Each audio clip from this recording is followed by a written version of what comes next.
Hi, Don Peterson here from theswingfactory.com. I want to give you a few my thoughts on impact and the hands and the role of the hands. And what I've always tried to get most of my students to do is to leave their hands pretty much out of it. What you want to do is you want to hang on to the golf club and let the golf club determine where your hands are. Let the golf club determine how your hands roll.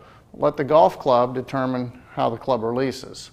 All right, what I mean by that is if you get the club in a proper position at the top of your swing and you rotate through and just lead by rotating your core and let that club be slung through impact, then you're going to get a different reaction than if you're trying to pull it down or flip it with your hands or pull with your back of your left wrist or push with your right hand. Those are all things that I think are detrimental to the golf swing. And one of the reasons, I'll give you a couple of reasons why. There's an old story about Sam Snead telling people, he was quoted one time as saying that, show me somebody who's thinking about their hands during their golf swing, and he says, I'll double the bet with them on the first tee. There's another story, and this one was personal, related to me from Dr. Ralph Mann when he was doing all of his studying of the golf swing. Early on, he had done several interviews with PGA touring professionals.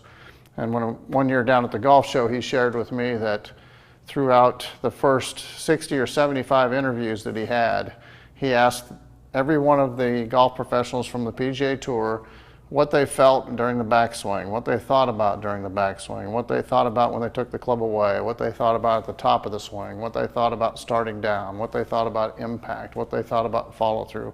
He said not once did any of the players mention their hands. He says it was all about winding up, coiling, uncoiling, turning back, and turning through.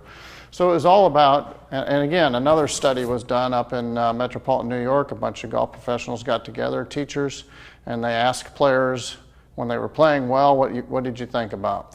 Well, when I play well, I turn back and I turn through and the ball goes straight. And the opposite of that then is if you're playing bad, you turn back and you turn through and the ball goes crooked.